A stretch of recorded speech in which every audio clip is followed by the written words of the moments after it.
Welcome to season 2 of Uncool, the podcast where we talk to people about the uncool side of being cool. I'm Sean. And I'm Yen Lyng. Back for the second time, we have Mahfuz, the man, of course, with the biggest beard I've ever seen in my life. And then we have Jean. And this is really where I'm going to fanboy moment because, you know, Jean, in case if it means something, she wrote the Mrs. I think she wrote this Going Up episode. I think that's the one where Mrs. Tay died, and that's, to me, that's very iconic. Your fanboy is fanboy for Mrs. Tay, right? Obviously, because I was the most hated writer then. Like I remember we had a Growing Up sort of a event, and then some people actually came and said, "Why the hell do you kill her?" That was actually my first ever script, and my head writer is Matt. He was a very nice gentleman, but he said, "Jean, I think you really can write." So in the middle of directing, he forced me to write, and of all the episodes he gave me is that episode. I'm like, "Are you crazy? I don't think that's a very smart move." I'm like, new writer, but so I was very thankful to him lah. I mean, jokes aside, I think he really held my hand, and he made me he gave me the episode with the highest ratings. Yes. Yeah. For people who don't know, Jean has a very long history in especially Singapore television, right? The silver hair tells, very telling. And the silver beard as well. matching. Matching. Can. Not fasting man. But it's more like because it's always been behind the scenes, right? But I did go and Google a little bit before it started. But how about you give us a little bit of introduction as to what you actually do in TV first? That will take a very long time. I try and do a abbreviated version of it. So I've been in television since I graduated. So yes, it's a very long time. So I'm glad that you say that because normal viewers should not watch the credits. It's only when Marvel started the after credit, then people start waiting for them. Even then, they will wait until they will be on their phone until the after credits come. So and a lot of people for a very long time, I'm sure Mahfuz didn't realize that there were independent producers outside of MediaCorp. So everything is MediaCorp show. Everything is Media. They don't realize there's a whole bunch of people who's doing stuff.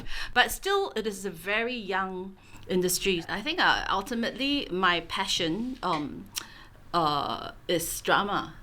So I shan't go into the how, but to jump to Sean's question about executive producers, I think it's a very it's an evolving term, and I think when I first started in drama, executive producers were the guys who basically look after the project lah. But then sometime about 15 years ago, right, I think the term showrunner came on board, and before that, my time, the popular shows were Ally McBeal and NYPD Blues and and all that, and then they have they were called executive producers. I don't think the term showrunner ever came on yet. It was after that the writers started to take on in US started to take on a very significant role, and the writers become the very much involved in the whole process, and of the production, and that's how the term showrunner came aboard. And most of the showrunners, most of the showrunners are the writers. They are the head writers also. They are the beginning and the end of things. They're the people that the broadcaster or the platform will scold when the ratings is bad, but they are also the people who are given the credit, when. So for myself, I think I identify more as a showrunner because I head write and I also direct some of the significant episodes for most of my series. I think Mahfuz is the same, right? Yeah. You want to add on to that? Okay, so basically, yes, like Jean, I started off writing a long time ago. I think, I don't know, we may have crossed paths in TCS. They gave me this really dumb position called full-time, part-time. I don't know whether you still remember. It was a weird position where you work part-time but you come full-time. They don't pay you full-time anyways.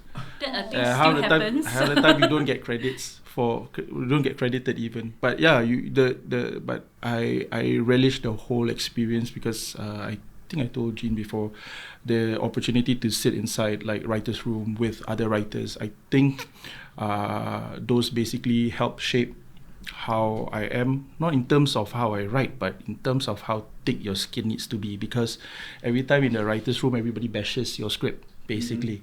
Bash like mad. Okay, they don't do it because, you have to understand that they don't do it because they hate your script, or maybe they do, I don't know.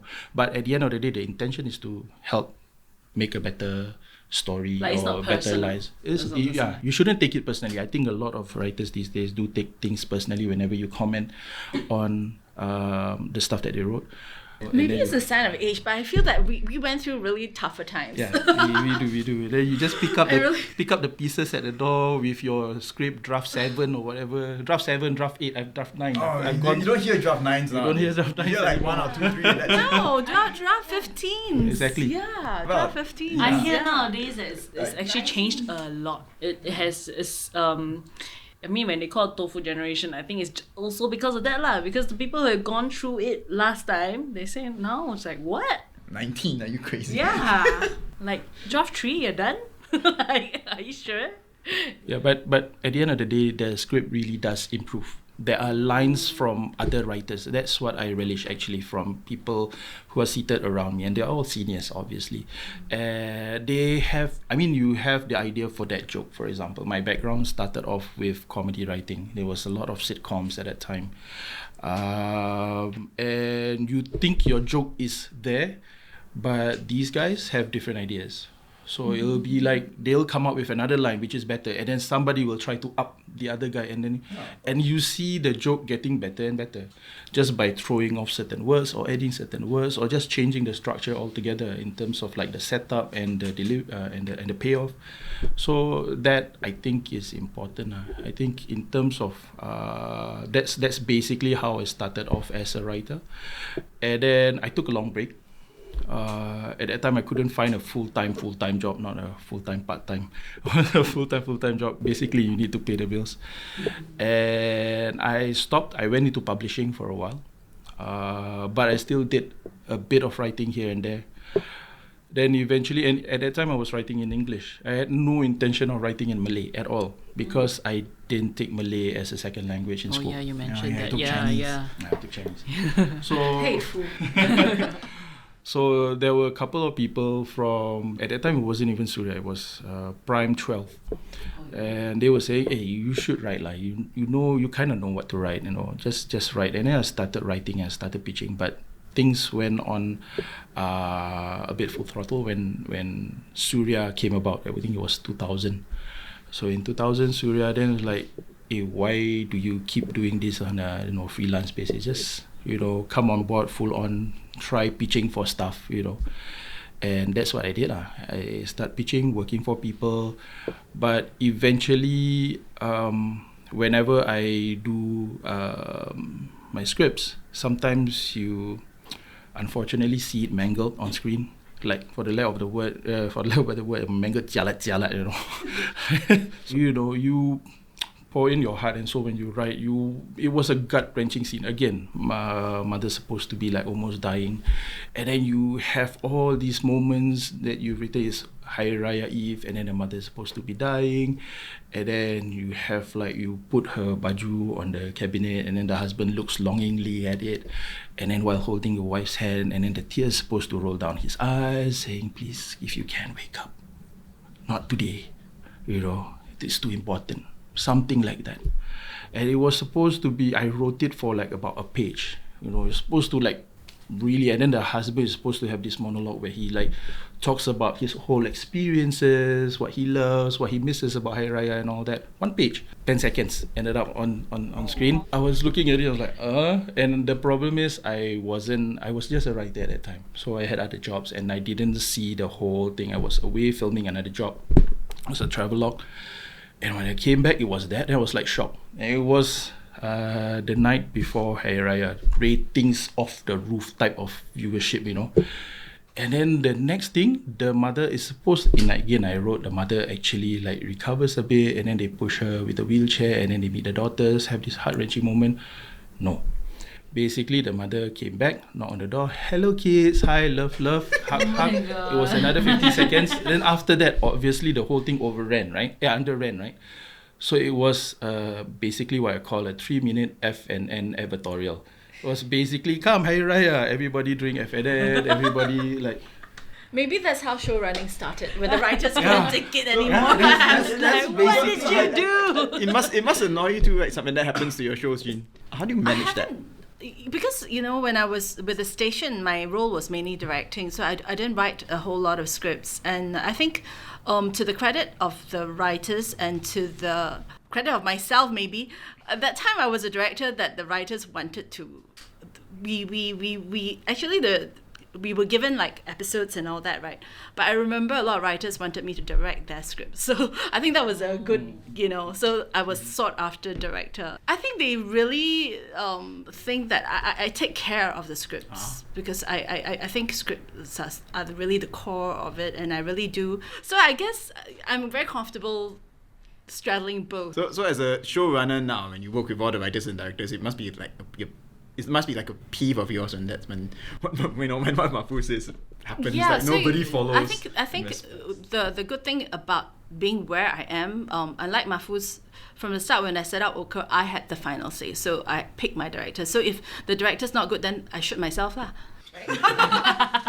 So so basically I picked the wrong director, so I have to take responsibility for that. So it's either directors are not experienced enough, or they are very young, or they don't care. So it's one of these. So you don't pick those that don't care. But the young ones, sometimes you have to try them out, and then when you try them out, you try to.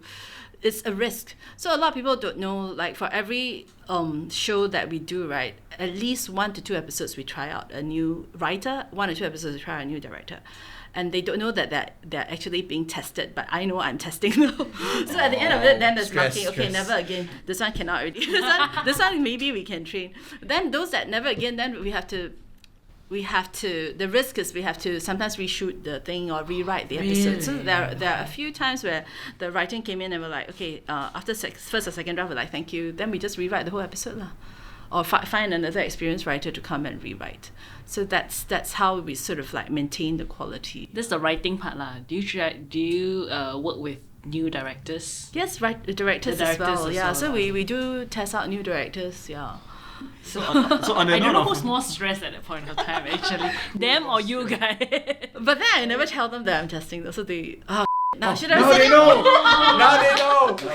On the note of writing, writing shows, coming out with stories, and and how does a story like Last Madame come up? Because Oh right, Last Madame was actually a story that was presented to me by Adeline Fu. I don't know whether you know her. She's the writer of Diary of Amos Lee.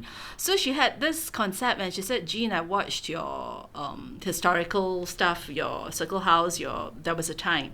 And so I'm like, oh my god, I was developing a very similar concept at the time, like Tiong Bahru and all that. And so when she came along, I said, oh, I love this, thank you I'm really grateful for her.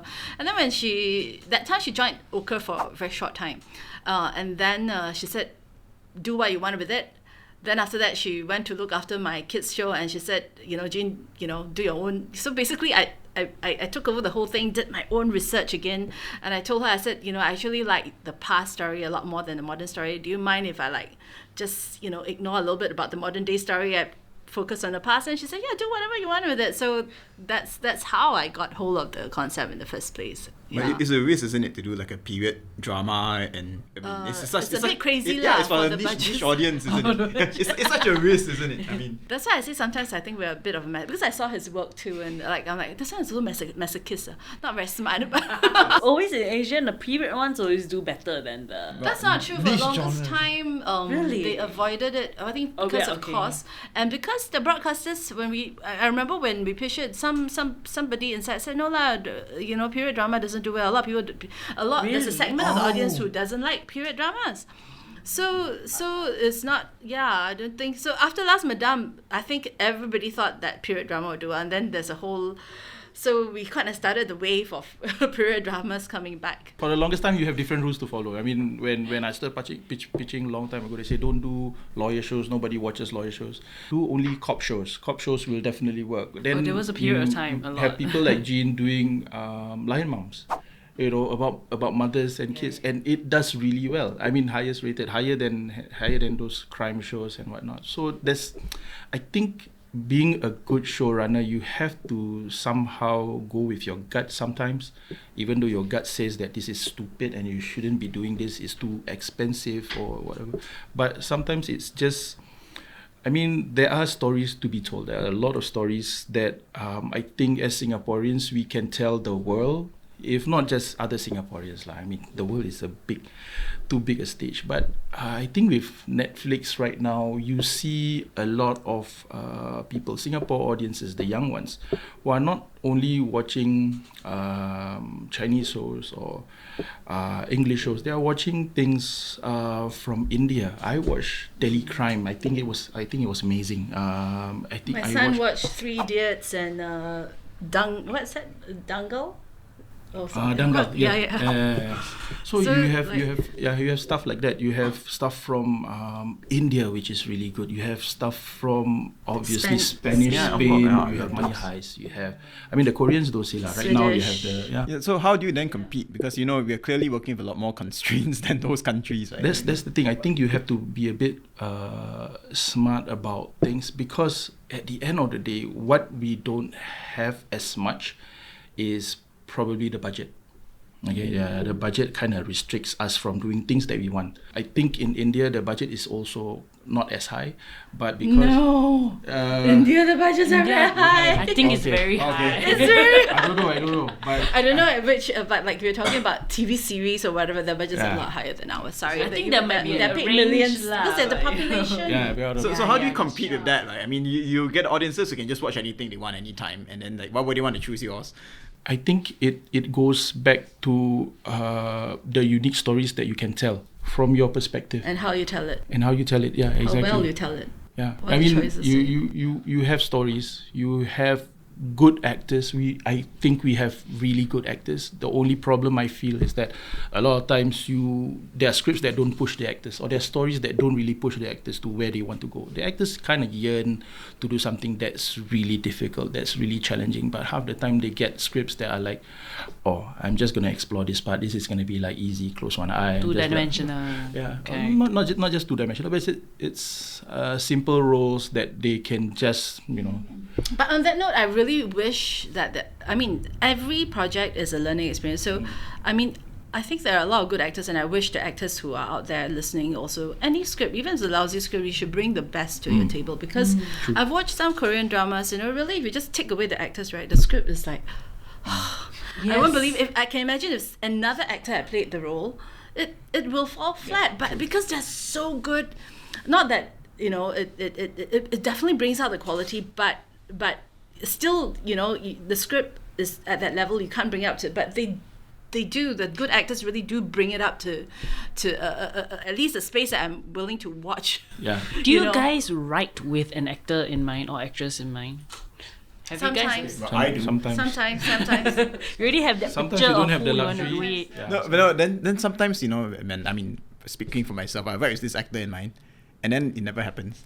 Because somewhere along the line they were like, no, I don't want this actor. Like, they could follow the commissioning team or whatever this, and I'm like, yeah, damn it. No, but I mean, to give credit to some of the commissioning, the thing is why Lion Mums was picked up, and why Dystopia and all that was because some commissioners out there recognize it as a good idea. Like, of course. Yeah, so like Lion Mums, I was totally shocked because for me it was a concept that it's more cathartic as it's me as a new mum, and the whole blurriness with the education system, and I just wrote the concept just to like it's more catharsis for me, and they picked it up. I'm like, hey, somebody recognized that it could work. I think it's Yeah. because it's relatable, right? Yeah, I mean, maybe Some- you're writing There is your no- so own I told- problems. yeah, yeah. I mean, you're really right in it. You really know it because you're in it. But I always tell my staff, don't worry if your concept is not picked up. It's not because mostly it's not because it's a bad concept, but it's because it's just not the time yet. Somebody don't recognize it. So there are shows that I wrote like 15 years ago, then it was picked up. Yeah, You just tweak it. Yeah. Since you mentioned Lion's Mom, like, it's like the coming to the 4th or 5th season, right? 4th. So how do you keep your characters fresh after 4 seasons of? 4th season is not a long time, right? You can have Grey's Anatomy that goes into. So how do you keep characters fresh? I mean, Okay, for obviously- this 4th season, I tell you, it's very easy. I take myself out of the equation. So I let the younger EPs run it, the younger showrunners. So I don't know what's the story. So, I mean, the younger new eyes. issues. The younger issues. So I think you sometimes need to inject new blood into. But season 4, I watched the first episode. I was like blown away. I was like, oh no, I really liked it. So, but it's different. It's a bit edgier than the other seasons. And at the end of the season, you'll get a little bit of a surprise lah. There's a new cast.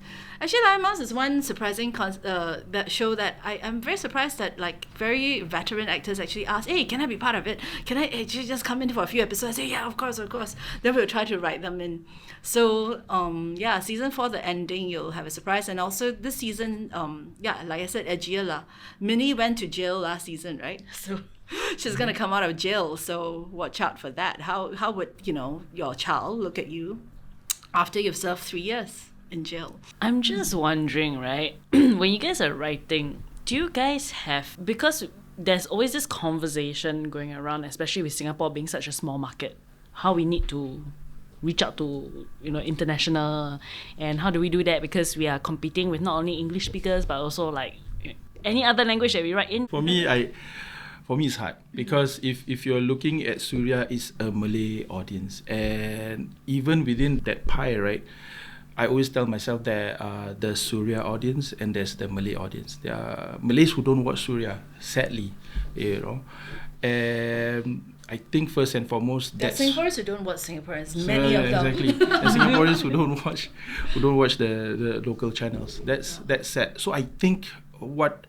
for me in terms of how I don't think about the audience first. It's always about the story. Will this story be something that would pique somebody's interest? I think that's the first thing. And if it's strange enough or unique enough or interesting enough, then I think the audience will come. If you do a good job, then yeah, definitely that will work. So when I did that, people said, I don't know whether people are gonna watch it. And then when it's out, when people watch it, there's this kind of word of mouth that spread. And then initially I thought, okay lah, people kind of like it. Maybe it's people in Singapore kind of like it. And then when the show got sold to Astro, and then random Malaysian people tracked me down and then just posted stuff on my DM.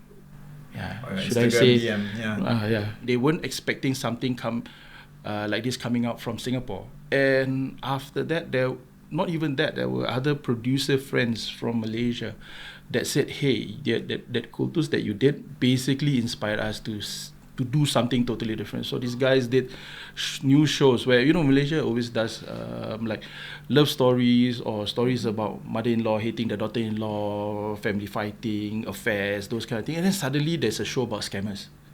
And then I was like, hey, your show is quite interesting. And I was like, yeah, you guys, you inspired me to do this. So I think in a way you don't write for an audience. You just write based on the story. Do that story justice, produce it well, direct it well, tell the story well, and then eventually the audience will come. When I did this other show called Papa Pilot, the ratings on TV wasn't great.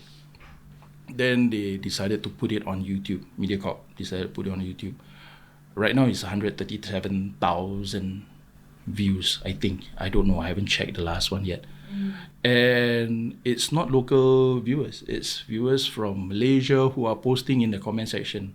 And you know what they say. People like to watch. They don't like to comment. They don't like to do stuff. If they left the comment, that means there must be something that really touched them.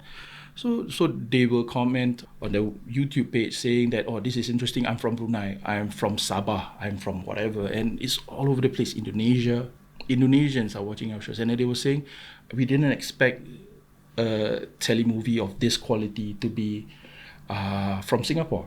So nice to hear from them, right? Yeah. So and it's the same. Lion Mouse, but it's kind of nice. You got a lot for Last But Them as well on Netflix. Right? Yeah, a lot of I've been seeing comments quite from a lot of overseas. that, yeah. Oh, is it? How you know? But I did. Right? Yeah. I thought like how you saw it. No, but yeah. We had comments from Belgium, from US, from Glasgow. So it's like I actually found out about Last Madam through Facebook. Because someone commented, oh yeah, I saw you on Last Madam, it was nice. So I was like, what's Last Madam? So you on Last Madam? No, I think they were saying, somebody. No, there's this like Facebook group where even like the Simu Liu, the new Marvel guy is there as well. So they're always commenting it's the Court Starter Asian traits. So they were all like, I think so. There are a few actors or actresses Wow, there as there well. you go. So they were, when they comment, and then you just, I saw you there. So I'm like, what is this? So I went to Google it and I found, it's on Netflix. And then, so I'm halfway through it right now. I kind of like it, yeah. So it's from there. I'm just very curious to know. How did you know that your show was going to go on Netflix? That's not my first show on Netflix. We actually know it for some time because they actually confirmed it quite a while ago before. So by the time it's on, I was already like, I already know it like for months and months before. Yeah. So, but of course, when you first heard about it, really very happy lah, because usually they're very selective. The distributor try to push a lot of shows, but the distributor told me they push like 100 shows, they'll probably pick like 8 or whatever. Wow. So that's, yeah. Then I think what was happier also for me was HBO Go picked it up, and they picked up only 3 shows, and we were the first 3 shows, local shows that they picked it up. So that was also another interesting thing. And then what the distributor didn't tell me that it went on Amazon as well. It's only a friend said, hey, I'm watching it on Amazon. Then I realized that. I called the distributor. I said, hey, how come you didn't tell me? Oh yeah, it's also on Amazon. So and then now it's being dubbed into Spanish as well for the South American audience. So I'm very excited to see the Spanish version. They're going to send me once it's done. So I think to go back to your last question, I didn't purposely do a show for any particular audience. And for me, I feel that first of all, you must really believe in the show and you must like it yourself. If not, why you do it, right? And one of the things I always tell my staff is that if you're not proud of your show, if you don't want to show your show to your mother, your wife, your kids, right, then don't do it. Really don't do it. It's really a waste of time because it's very, very stressful, and you have to try and do something that you want to, your loved ones to watch. Yeah. And I actually do believe that, yes, while there are situations like his show and Shawshank Redemption, which didn't do well, but then later on went on to be a classic, right? Mm-hmm. But I really believe that most of the shows must do well in their home country. Then it will, not that must do well, like you have to appeal to a whole bunch of audience before, there's certain universal things in good series that people recognize. And if your show didn't do well locally, probably it's either a niche audience or they don't promote it well.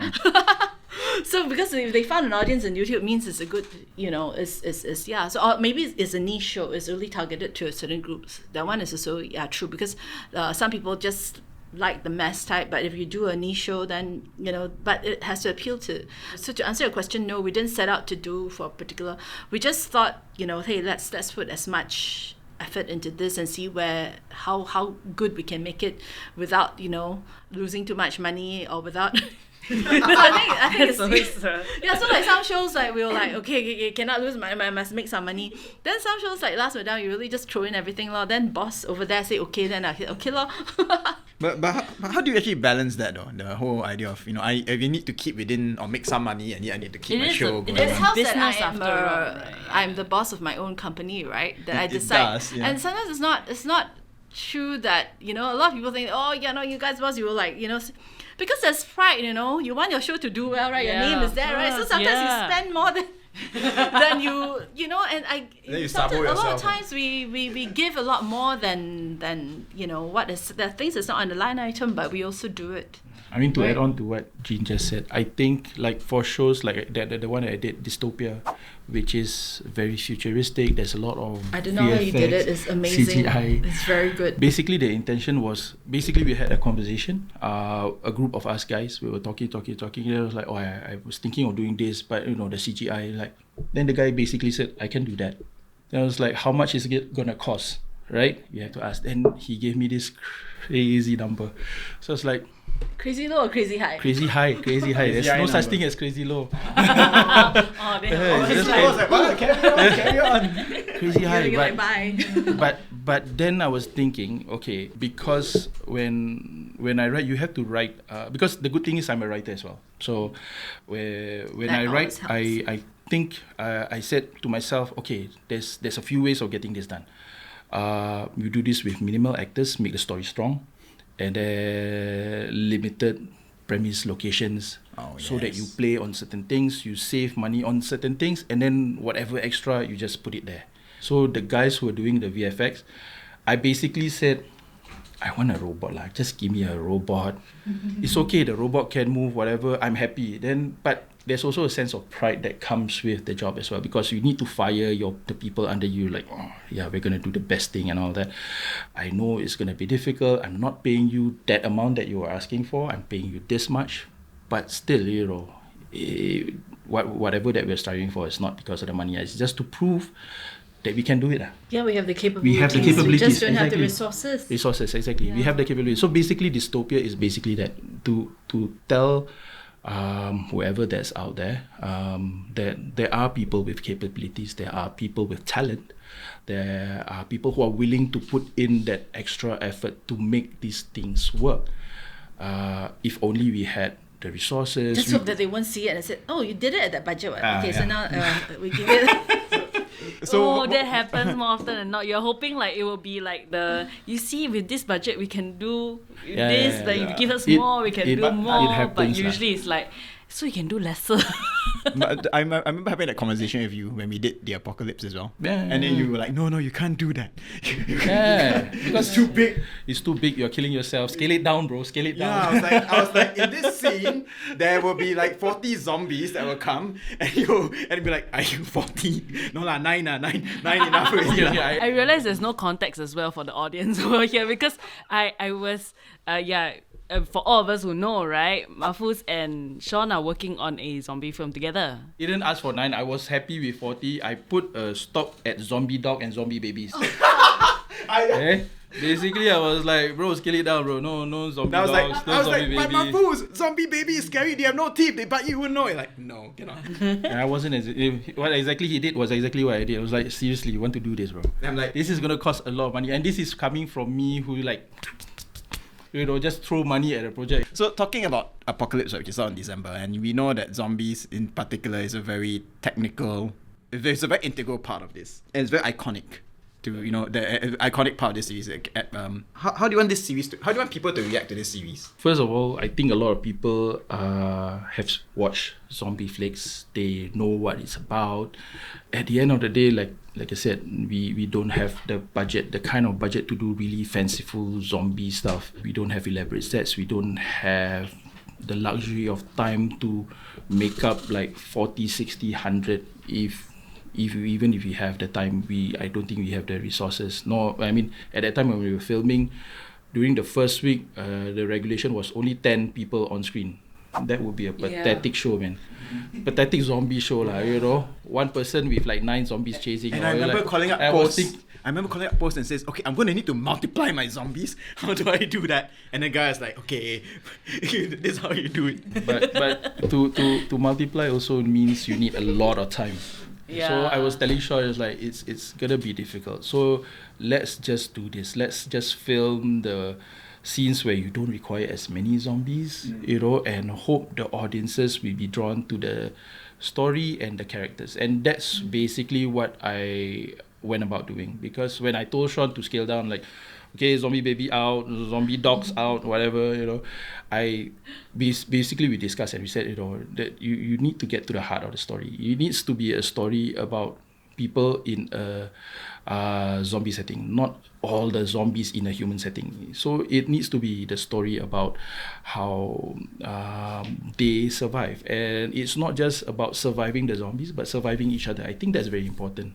So each character, we decided to like really think through the psychology of how you would react if, let's say, you think your life is all good, everything is set out and all that, and then suddenly this happens. How would that affect your train of thought, your thinking, or how you plan? How you could become like, how would you react to certain tough situations? And all those things are being explored by the different characters, and it also helps that each of the character are going through a tough time, trying to deal with personal issues, family issues within themselves. So basically it's like that. Basically, if It's it's human like condition. growing up with zombies lah. It's a human condition, basically. It's a human story. It's So about it- story between family, the interaction. What I don't understand is why do everybody think that drama is about like crashing cars or explosions? Exactly. Some of the best dramas I watch, right? Sometimes it's just two people talking, but of course it can't be talking about mundane stuff. But there's always, you know, like recently there's a show that's is DP, right, on Netflix. So this just I didn't watch the show, but I only watched the opening scene, and the scene was one character, one guy, and he was just being scolded, and behind him was a nail.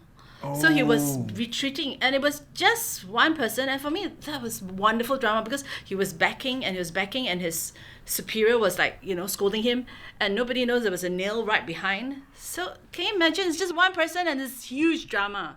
You don't need a car crash. You don't need a whatever. So is that how Ochre works with all your shows? I think you have to find the drama in human condition. So two people talking, as long as there is, you have to find that nail in the situation. So you have to find that nail in the situation, and it doesn't need to be an exploding car. You can have 10 exploding cars, and the show will still not have drama. So that is how you pass Jean's test. But especially now when we are, you know, especially when they're shooting under the conditions where we are right now. So that leads me to the next question: is how do you guys keep? I think you guys have still been very prolific in spite of all the constraints we had in the last 18 months.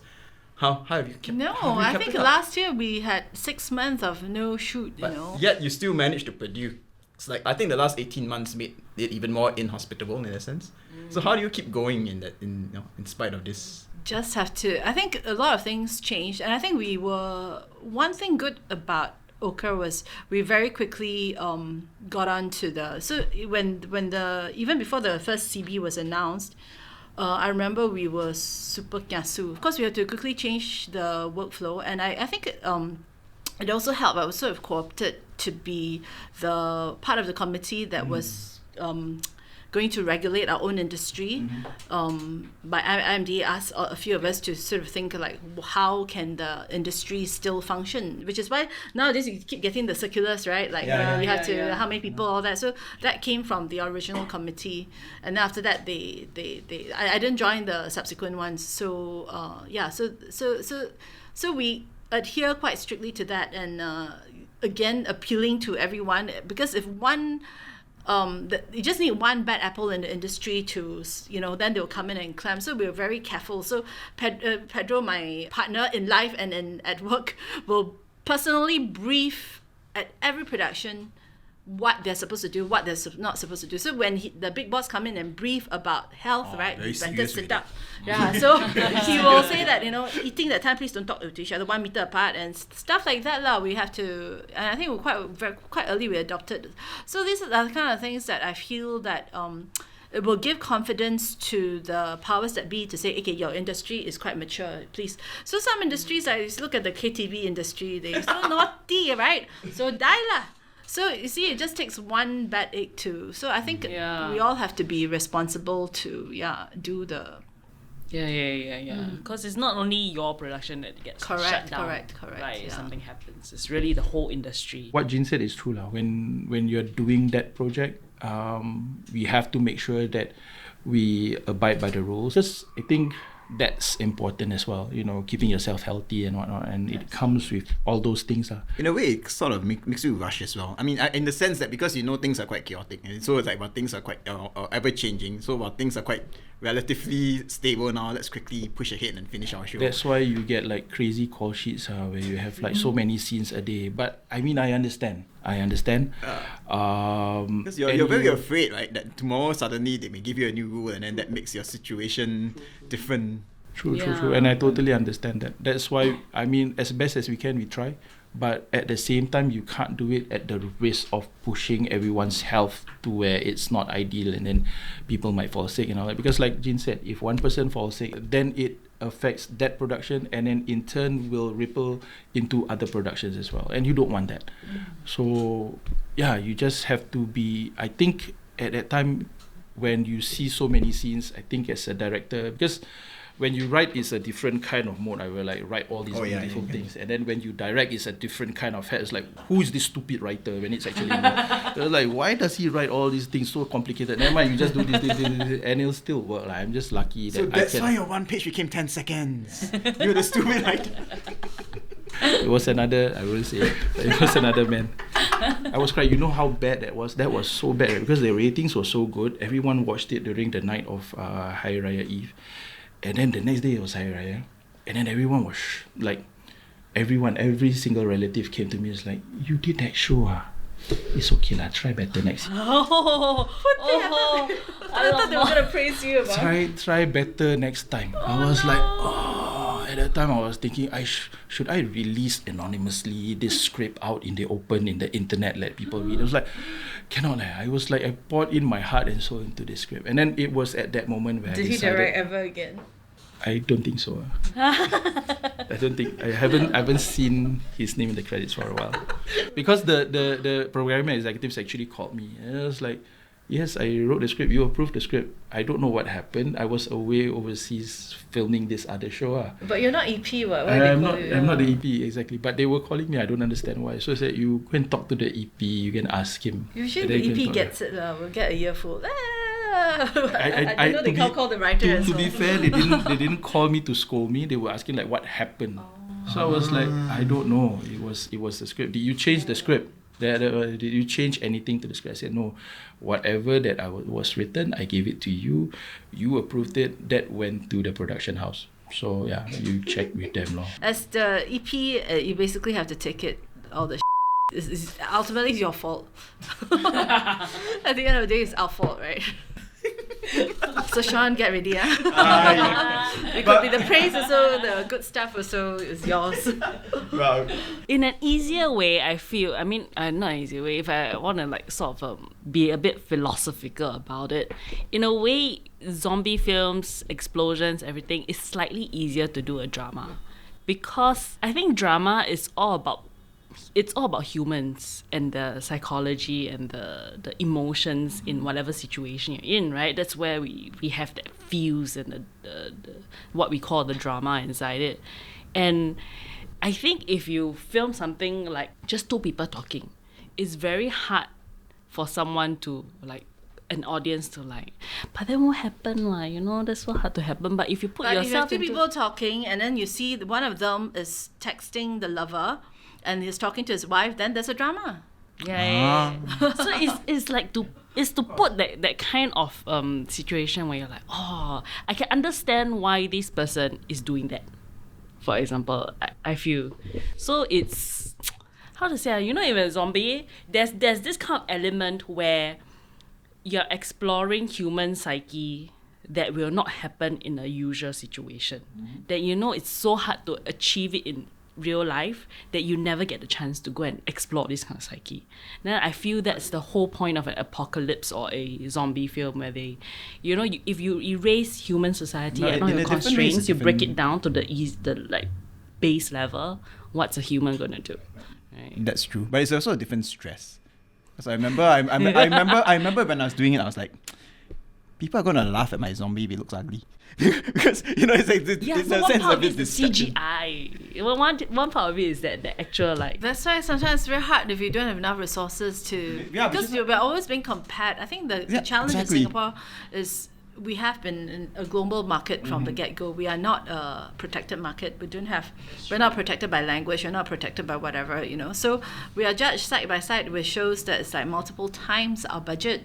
So How do we fight that? I mean, you it's very hard, but you try not to write. Having said that, I'm very stupid. Like I always write things that's. So you try not to write things that you can't do, you can't execute very well. so the trick But is if you want to write it, then you must make sure there's a way around it, like what he did with Dystopia, and hopefully with the zombie. I'm looking forward to that. Hopefully, I want to see our version of zombie. I think the other element that I feel will get your show attention is authenticity. Because if you are just copying somebody else's, story or genre, then but I think people always recognize and shows that work internationally, they recognize a certain authenticity in spite of the universal themes, right? Like is why we watch Narcos. There's a certain unique authenticity to Colombia or whatever that I really want to know what the world is. So for Last Madame, how do you do that then? Because it's 100 years ago. Right? Research wasn't 100 years ago. It was about, almost it's about 100 years ago. 37. How much of it was based on real? It was all, honestly, the writing, right, is not that difficult. You know why? Because there's so much stories that I could glean from history, from books and all that. So I just have to rework it. So I read about like how a wife went to look for a virgin for the husband that time.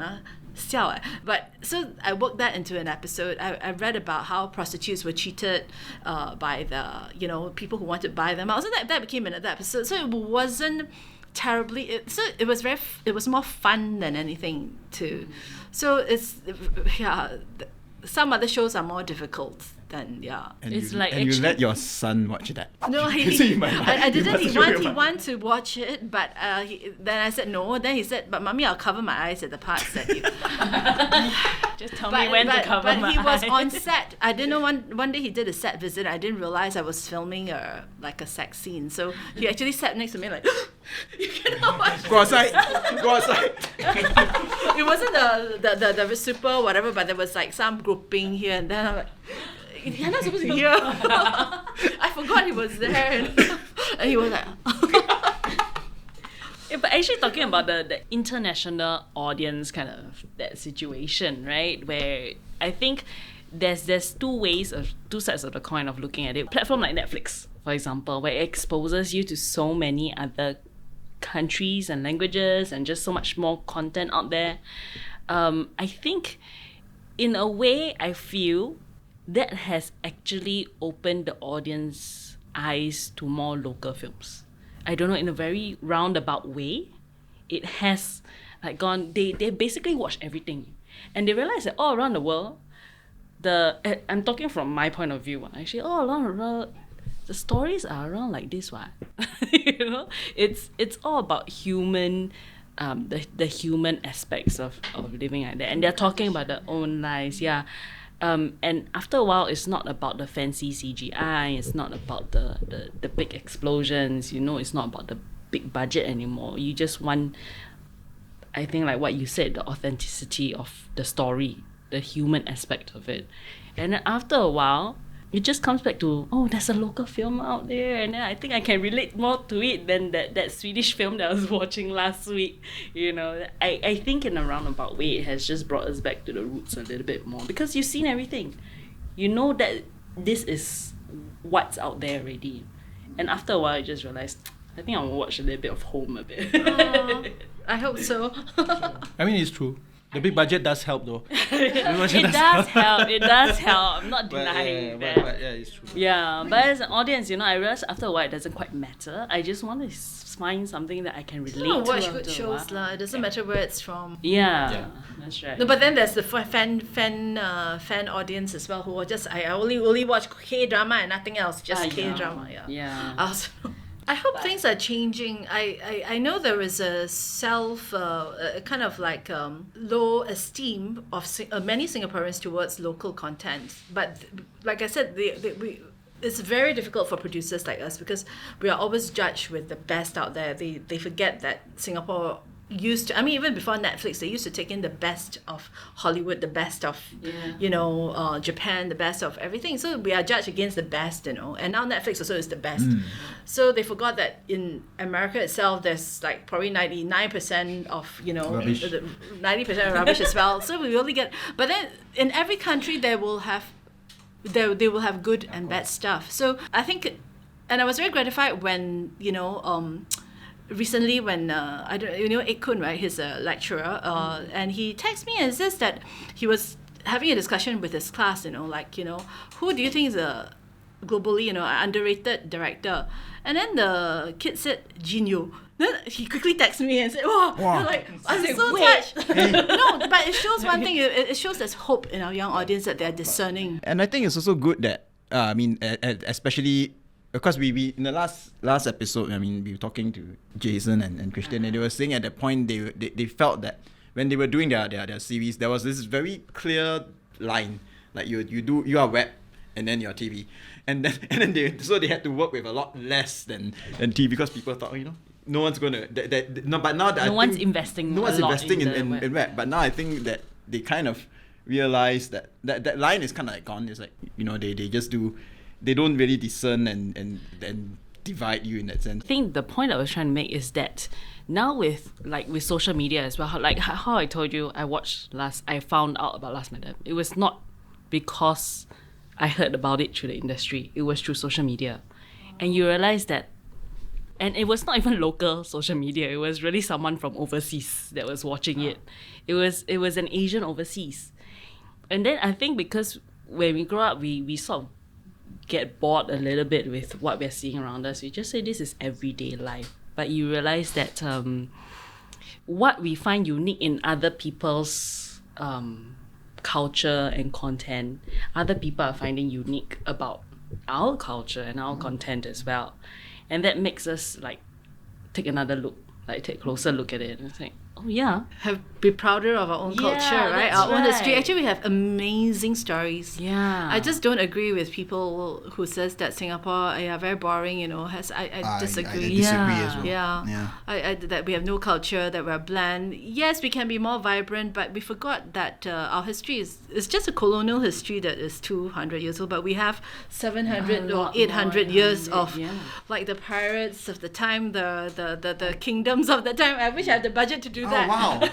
I can imagine 19. That's like the, what do you call that, bucket list. So bucket list. So Jean wants to make a period drama that's 200 years in You should. from before. The 700, stories 600 years. are The so kingdoms interesting. are so interesting. You have the Thais coming in, you have the Dutch, you have the Portuguese, you have all kinds. It's really amazing drama that we keep forgetting that we are not Singapore. Yes, we focus a lot on colonial history. We forgot that there was a history before, and there was a history after, which is modern Singapore, which is post Lee Kuan Yew and all that. But Is before that, there's a whole lot Basically, of history. just imagine a Game of Thrones. Oh. Yeah. Where, you And murder and sex. at a scale where and those stories do exist. Yeah. You know. I've always liked history, but I was sharing with somebody else that the reason why I didn't take history was because in our time, very stupid lah. You think science is the prestigious course, so there wasn't a combination. I could take science and history, so I actually dropped history for literature. But I mean, after I grew up, I realized that sometimes there's a certain truth to following your passion, because like my mom also say, why literature, what can you do? You cannot make anything, you can only be teacher, right? So but it definitely helped me in my writing. It definitely helped me in my, so I'm sure history would have helped me too. So No, I have to say, because I went through I only went to secondary school lah, but it was, to me, that was already a rather deep dive for that education period, right? It's very boring. It was only after I came out after that, even though I scored very well in history, I have to say, thanks to my history teacher. history is so interesting. Yeah, even last Madam, you were talking about these stories, right? These stories are real. Yeah, they're real. Yeah, But I didn't make any of it up. In fact, the real stories are even weirder They're than what I wilder can. than you can imagine, right? So yeah. the only made Oh, up I story. know. It's very interesting. So recently, I got a call from someone in Malaysia. She is the descendant of, I cannot say, but a very, very prominent person in the past. So she was saying, I watched your last Madame. This is Malaysia. Out of nowhere, I don't know where she got my number. And then, she reached out to me through Facebook. And then she said, do you know, I can imagine my great-grandfather. She's the catman of that Madame. She was in the real life, she was a catman of a brothel owner. So I said, I can imagine him being kept by Joanne Pei. I'm like, okay. Then she gave me, she said, are you interested in doing a story on this person? And I said, yeah. And now she's giving me her story. She's in Malaysia, but she ran away because of the Japanese. And now she's putting me in touch with her relatives here who are descendants of this person. I can't say too much because she didn't give me permission to say, but so the show does have a sort of life of its own. So, and it's so interesting that I sort of make it up that, there was such a powerful brothel owner, but the fact that she said her great-grandfather was a capped person, and he's somebody in our history books, So he was the great grandfather. So he was a kept woman, and his first business was the money was given by the brothel owner. So I'm like, wow, I'm quite spot on, Even though that bit of the story was kind of made up, that it was such a luxurious brothel, because most of the brothel that we know then was not so luxurious, but because of her background, which was authentic to the times, that she was an English educated and all that, she would be able to come up with a brothel like that. So so that was the creative license. But then, on hindsight, it's not such a fiction anymore. Yeah, that's right. Yeah. So interesting. So interesting. Yeah, I was like completely blown when she said, "Yeah, my great grandfather was a cat man." The project's coming up. What do you guys have? What you guys have in the works? Apokalips, we're hoping it'll get done. TX date is 31st December. It's supposed to be the first NC-16 really? on meWATCH for especially for I think Malay audiences. Especially so it's a risk that we're taking. Well, it should pay off. Of course it's gonna pay off. Yeah. Of course it will pay off. I want to say I was a zombie inside. Yeah. I made her run and run. No, it's another thing that you do as EP, like, oh, today we don't have enough zombies. Then you start to get a phone book. Okay, who are? Yeah, and I was having supper, and she came along, and I was like looking at her, like, then she was like, zombie makeup, full on zombie makeup. Like, then I kept eating. I didn't realize what her. Then I was like, look, Yen Lyng. It took me I a was good just, like right 30 next to him. seconds. She was right next to me. She was like giving me the eye. Like, It's like, wait, why is this extra like I want to sit beside me. Then like look at me. Oh weird. no, hitting on. I mean, I have to say thank you to all my friends who showed up, sat there, 2 hours of prosthetic, 45 minutes to remove. all the running I made them do. It took months to get to hack that because we made all the molds in advance. Yeah, You guys are crazy. I'm Yeah. really looking Anyway. forward. I wish you all the best. I hope that. December is also when Lion's Mom was coming up for next season, right? Yeah, December. I don't know what's the exact date. I forgot. But yes, the season 4 is coming up. Yeah. Jean, you take this one, which is, when you were first starting out, maybe when you when you had your first episode writing of the iconic growing up episode, what would you say to yourself if you had the chance to Talk to the person. talk to the person you were back then today? I would say that just have the confidence, just be sure that if you want to do something, if you believe in yourself, just go for it. Don't have so much doubts, don't go through so much agony. I think, believe it or not, one of my bosses did tell me that you are not cut out to be a director. You can only be a writer. So that's what he or she told me. So, I mean, if I had believed that, then I wouldn't have pursued it, right? And it's very powerful when you were a young girl and then, somebody actually said that, you're a good writer, you don't try directing, you just stick to writing. So of course that time it's easier to say now when you've already tried it, but then it's a lot of like, oh no, maybe he's right, what if I can't do it. And even when I want to come up to do Ochre, right, a lot of well-meaning people, I tell you, they really have your interest, but then they will tell you things like, hey, don't, it's very difficult, you should die one, you won't, you will die, you will, you'll fall, because there are other production houses that's come out and folded before. So if I had believed those voices, right, I wouldn't have persisted. So I think there's something about me that's probably a bit stubborn. So sometimes I think you would have to go with certain gut feel. So yeah, it's very uncool on.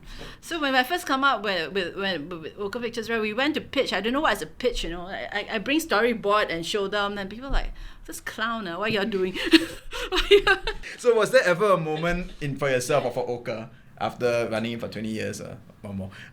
Was there ever a moment where you thought, okay, that's it, I'm never gonna live this down, I'm finished right now? What do you mean? Well, like, has there ever been one incident in particular, or one project where you thought, okay, I'm never gonna live this moment down. This is it. I'm finished. It's so bad. Yeah, it's so bad, and then you had to come back from that. Was there? And how did you do that? Not quite. There have been shows that I definitely wish that I could have done something better and all that, but I don't think there was a moment where I am not really. It's like how do you fix it? How do you do better? Or sometimes it's a simple case of I learned that you cannot be done at the back. So what I'm telling you now is actually from really painful personal experiences, that when you pitch something, right, you better make sure that you can deliver it within the budget.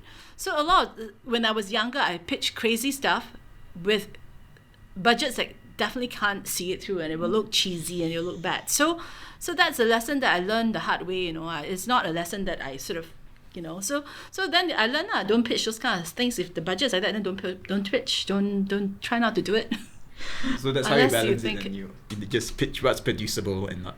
That even if I want to push, then I know, then I'll have to be very honest with myself. In this case, you're not going to make money. I'm sorry. You just have to put everything inside. Then you do something.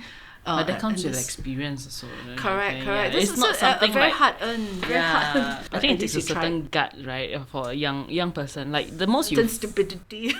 the most you feel stubbornness. You must be prepared for people to say, "I told you so," right? I told you not to do it. But if you succeed, then it's like another story. Yeah, you could have gone the other way, right? Right. Yeah. So thank you so much to both of you for coming onto our show, taking the time for having us. It's a pleasure. And so for all our listeners who want to follow you or your shows and your companies and productions, what are your social media handles? Mine is Bigfuz on Instagram. So you can look for Bigfuz. It's like Bigfoot, but with a Z in the end. So yeah, that's basically, I post a lot of stuff there, whatever production related and whatnot. I think my handle is Ochre Pictures. Hashtag Ochre Pictures. And for Lion Mums is Lion_Mums. MUMS. MUMS, not MOMS. MUMS. UMS. Because we are British. Because we are a British colony. Okay, thank you. Thank you so much. Watch Apokalips on meWATCH from the 31st of December 2021. That's APOKALIPS Apokalips. You can also watch Last Madame, Land Mums 4, and all previous seasons on meWATCH. From all of us at Uncool, together with the team at the Freelance Creative Exchange podcast, we thank you for listening and wish you all the best for 2022. Happy New Year!